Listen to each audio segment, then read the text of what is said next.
तो आ गया प्राकृतिक संसाधनों का प्रबंधन का पार्ट टू का पहला क्वेश्चन देखिए 51 नंबर क्या है, डॉक्टर स्टेक होल्डर से क्या समझते हैं बताइए। वन संसाधन पर हमारी निर्भरता, वन के आपस के लोग, वन का मालिक सरकार के बी एवं सी दोनों। ऑप्शन नंबर डी क्या होगा बताएंगे इसका आंसर। चलिए इसका आंसर जो होगा आपका क्या होगा, इसका आंसर आपका डी होगा। क्या होगा, डी, याद रखिएगा क्या होगा, डी। चलिए अब अगले प्रश्न की तरफ चलते हैं। अगला प्रश्न देखिए स्क्रीन पर क्या है, कार्बन डाइऑक्साइड एक गैस है, red house gas, green house gas, blue house gas, black house gas, बताइए इसका आंसर क्या होगा। बहुत आसान सवाल है, बताएंगे 52 का आंसर। चलिए इसका आंसर जो होगा आपका ऑप्शन नंबर बी होगा। क्या होगा, ऑप्शन नंबर बी। अब अगले प्रश्न की तरफ चलते हैं। अगला प्रश्न आपका क्या है, देखिए बांध का उपयोग है उद्योग में, सिंचाई व बिजली उत्पादन में, स्कूलों और कॉलेजों में, उपयुक्त सभी में, किसमें है बताइए इसका आंसर। बहुत आसान सवाल है 53, बताइए 53 का आंसर क्या होगा। 53 का आंसर आपका क्या होगा, ऑप्शन नंबर बी होगा, याद रखिएगा। सिंचाई और बिजली उत्पादन में बांध का उपयोग होता है। अगला नंबर सवाल देखिए क्या है,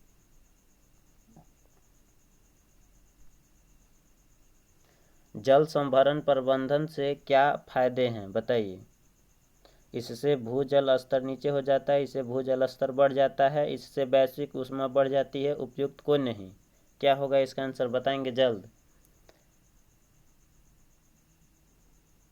चलिए 54 का आंसर जो होगा आपका ऑप्शन नंबर क्या होगा, बी होगा, याद रखेंगे। इससे भूजल स्तर का हो जाता है, बढ़ जाता है, ठीक ना, जब जल संभरण प्रबंधन हम लोग करते हैं तब। चलिए अब अगले प्रश्न की तरफ चलते हैं। देखिए अगला प्रश्न आपका क्या है, मिदनापुर के आराबाड़ी वन क्षेत्र में स्थानीय समुदाय की सहमति एवं सक्रिय भागीदारी से 1983 तक का साल वन समृद्ध हो गया तथा बेकार कहे जाने वाले वन का मूल्य आंका गया, बताइए क्या होगा इसका answer. Option A B C D क्या होगा बताएंगे। 55 का आंसर, चलिए 55 का आंसर जो होगा आपका ए होगा, याद रखिएगा। 12.5 करोड़ जो है आंका गया था, ठीक ना। चलिए अब अगले प्रश्न की तरफ चलते हैं। अगला प्रश्न आपका क्या है, देखिए अगला प्रश्न 56 नंबर, वर्षा के जल संचयन करने की विधि है, जल हार्वेस्टिंग, जल प्रदूषण, जल जमाव, जल कीड़ा, क्या होगा आंसर बताइए। 56 का आंसर, बहुत आसान सवाल। 56 का चलिए बता दे रहे हैं, ऑप्शन नंबर ए होगा। क्या होगा, ऑप्शन नंबर ए। चलिए अब अगले प्रश्न की तरफ चलते हैं।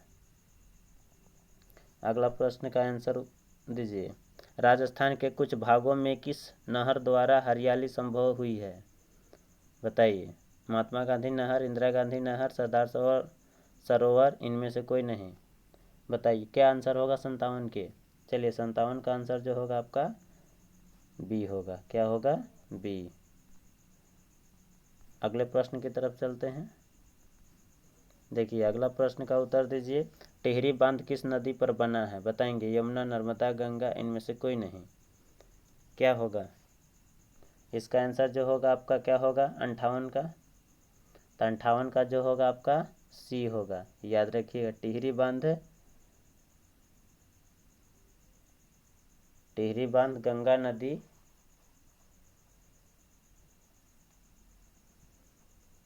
पर स्थित है। अगले प्रश्न की तरफ चलते हैं, बड़े बांध का विरोध क्यों होता है बताएंगे आंसर। इसका आंसर क्या होगा, बड़ी संख्या में स्थानीय लोग विस्थापित होते हैं, जनता का बहुत धन लगता है और लाभ नहीं मिलता, वन एवं जैव विविधता नष्ट होते हैं, इनमें से सभी। क्या होगा इसका आंसर बताएंगे 59 का। चलिए 59 का आपका ऑप्शन नंबर क्या होगा, डी होगा, याद रखेंगे ऑप्शन नंबर डी। अब अगले प्रश्न की तरफ चलते हैं।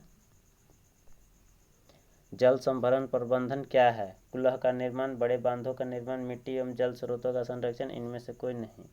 बताएंगे 60 का आंसर। 60 का आंसर जो होगा आपका ऑप्शन नंबर सी होगा। क्या होगा? ऑप्शन सी होगा। चलिए अब अगले प्रश्न की तरफ देखते हैं। अगला प्रश्न आपका क्या है? जल संभरण प्रबंधन के क्या लाभ हैं? बताइए। भूमि एवं जल के प्राथमिक स्रोतों का विकास, पौधों एवं जंतुओं का संरक्षण, सूखे और बाढ़ की समस्या हल करना, इनमें से सभी। क्या होगा आंसर? बताएंगे 61 का आंसर। चलिए 61 का आपका ऑप्शन नंबर डी होगा। क्या होगा? डी, याद रखिएगा। 62 देखिए क्वेश्चन क्या है। राजस्थान में जल संरक्षण की संरचना है, बताएंगे क्या? खादिन, नाड़ी, ताली, ए एवं बी दोनों। क्या होगा आंसर 62 के? बताएंगे। चलिए 62 का आंसर जो होगा आपका ऑप्शन नंबर डी होगा। क्या होगा? डी। चलिए अब अगले प्रश्न। अगला प्रश्न क्या है? महाराष्ट्र में जल संग्रहण की संरचना है, बताइए। खादिन, बंधारस, ताल, बी और सी दोनों। क्या होगा? 63 का आंसर। 63 का भी आंसर आपका क्या होगा? डी होगा, याद रखेंगे डी। 64 नंबर का उत्तर देंगे। क्या है 64 क्वेश्चन? मध्य प्रदेश एवं उत्तर प्रदेश में जल संग्रहण की संरचना है, बताएंगे। वाटर हार्वेस्टिंग, खादिन, बंधारस, बंदिश, ताल। बताएंगे 64 का आंसर क्या होगा? चलिए 64 का आंसर आपका सी होगा, याद रखेंगे सी। 65 देखिए क्वेश्चन। तमिलनाडु में जल संग्रहण करते हैं, एरिस में, सुरंग में, कुलह में, इनमें से कोई नहीं। बताएंगे 65 का आंसर क्या होगा? चलिए 65 का आंसर जो होगा आपका ए होगा, ठीक ना। एरिस में करते हैं। क्या है? ए। 66 नंबर क्वेश्चन देखिए। 66 का है आपका। केरल में सुरंग क्या है? वन का संरक्षण, आदिवासियों का संरक्षण, प्राचीन जल संग्रहण की संरचना, इनमें से कोई नहीं। बताएंगे क्या होगा 66 के? तो सी होगा। क्या होगा? सी।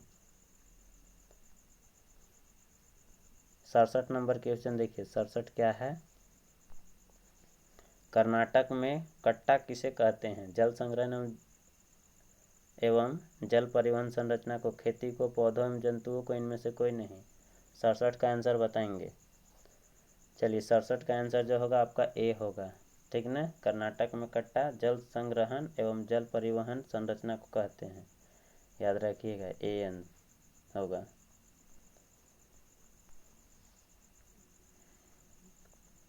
चलिए बताएंगे इसका आंसर। 68 का प्राकृतिक जल मार्गों पर कंक्रीट या छोटे पत्थरों से बने डैम को कहते हैं। क्या कहते हैं? बताइए। कुआं, डैम, चेक डैम, इनमें से कोई नहीं। क्या होगा इसका आंसर 68 का? तो 68 का आंसर आपका क्या होगा? सी होगा। क्या होगा? सी, चेक डैम कहते हैं। क्या कहते हैं? Check dam. चलिए 69 नंबर देखिए प्रश्न। हिमाचल प्रदेश में नहर सिंचाई की पुरानी प्रणाली क्या कहलाती है? बताइए। बांध, कुआं, कुलह, इनमें से कोई नहीं। क्या कहलाती है 69 का? चलिए इसका आंसर जो होगा आपका ऑप्शन नंबर सी होगा। क्या होगा? Option number C. चलिए अब अगले प्रश्न देखते हैं। 70 क्या है? हिमाचल प्रदेश में नहर सिंचाई की कुलह प्रणाली कितनी पुरानी है? 400 वर्ष, 5 वर्ष, 500 वर्ष, 300 वर्ष, इनमें से कोई नहीं। 70 का आंसर देंगे। 70 का आंसर जो होगा आपका क्या होगा? ए होगा। क्या होगा? ए, याद रखेंगे। चलिए अब अगले प्रश्न की तरफ चलते हैं।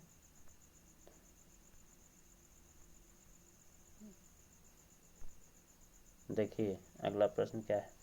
सरकार द्वारा कुलह के अधिग्रहण के बाद क्या हुआ? बताएंगे। कुलह का विकास हुआ, बहुत से कुलह निष्क्रिय हो गए, जल वितरण की भागीदारी व्यवस्था समाप्त हो गई, बी और सी दोनों। बताएंगे खतर का आंसर क्या होगा? चलिए खतर का आंसर जो होगा ऑप्शन नंबर डी होगा, याद रखेंगे बी और सी। Option number D. 72 देखिए। पुराने समय में कुलह का प्रबंधन किसके द्वारा होता था? सरकार द्वारा, ग्रामीणों द्वारा, शहरी लोगों द्वारा, इनमें से कोई नहीं। बताएंगे 72 का आंसर। चलिए 72 का आंसर जो होगा आपका बी होगा, ग्रामीणों द्वारा। बी क्या होगा? बी। चलिए अब अगले प्रश्न की तरफ चलते हैं। अगला प्रश्न आपका क्या है देखेंगे। कोयला का मुख्य स्रोत क्या है? जलीय जीव, पौधों, चट्टान, सभी। बताएंगे। 73 का आंसर मुख्य स्रोत बताना है। इसका आंसर जो होगा आपका ऑप्शन नंबर बी होगा। क्या होगा? बी, पौधे। अगला प्रश्न देखिए। कोयला में कार्बन के अतिरिक्त क्या मिलता है? बताएंगे। हाइड्रोजन, नाइट्रोजन, गंधक, सभी। बताएंगे। 74 का आंसर क्या होगा? 74 का आंसर चलिए आपको हम बता देते हैं, ऑप्शन नंबर डी होगा। क्या होगा? डी। 75 देखिए। 75 क्या है? अपर्याप्त वायु में जलने के कारण कार्बन क्या बनाती है? बताइए। Carbon dioxide, carbon monoxide, carbon tetrachloride, carbon disulphide. क्या होगा आंसर 75 का? चलिए 75 का जो होगा ऑप्शन नंबर बी होगा। याद रखिएगा, कार्बन मोनोऑक्साइड बनती है। 76 देखिए आपका क्या है। 76 क्वेश्चन। यदि सारे कोयला एवं पेट्रोलियम को जला दिया जाए तो क्या होगा? कार्बन डाइऑक्साइड की मात्रा बढ़ जाएगी, तीव्र वैश्विक ऊष्मन हो सकता है, प्रकाश संश्लेषण काफ़ी होगा। ए एवं बी दोनों। बताएंगे। 76 का आंसर 76 का आंसर आपका क्या होगा? डी होगा। याद रखिएगा, डी। क्या होगा? डी। चलिए 77 नंबर देखिए क्वेश्चन क्या है। इनमें किन पौधों का जीवन काल काफ़ी लंबा है? बताएंगे। नीम, पीपल, बरगद, इनमें सभी। बताएंगे। क्या होगा इसका आंसर 77 का? तो 77 का आंसर आपका क्या होगा? ऑप्शन नंबर डी होगा, सभी। नीम, पीपल, बरगद सब का जीवन काल लंबा होता है। तो अगले प्रश्न की तरफ चलते हैं। अगला प्रश्न देखिए 78 नंबर।